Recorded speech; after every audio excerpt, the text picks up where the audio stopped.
You mentioned in your presentation that there will be a number of factors shaping decision-making for corporates over the next 12 months. Can you give some explanation of that, please? Yeah, I think there'll be three factors that shape corporate real estate decision-making during 2013. Firstly, cost.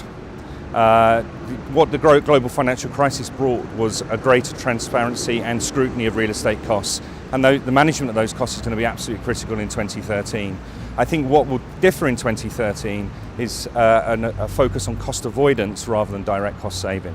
Secondly, I think the focus will be increasingly on productivity, creating more effective and well-utilised spaces that enable productivity and creative work.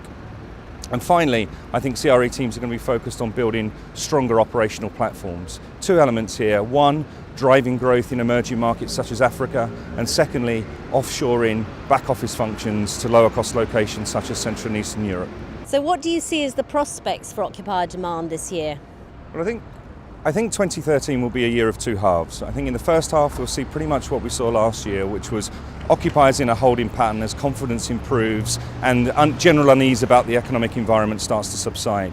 Once that happens, hopefully in the second half of the year, we see cash-rich occupiers really starting to drive forward with demand. And so really 2013 is a year about increased momentum as the year progresses. So going forward, what do you see as the market challenges for occupiers in 2013? Well, I think the challenges are all on the supply side. Despite high vacancy rates across Europe, supply conditions are very polarised. There's a lack of quality supply in the market. And as occupiers try to drive towards more productive, transformative real estate, there's going to be a lack of that in the marketplace. Now, ultimately, when there's a lack of supply and a lot of demand, that leads to one thing, increased costs. So I think what we have is a winners and losers from the occupier market going forward. Those that have good plans, are ready to implement, and can really start to move on in implementing those plans will have first mover advantage. Those that don't, those that are laggards, suffer potentially in terms of increased real estate costs or compromised real estate decisions.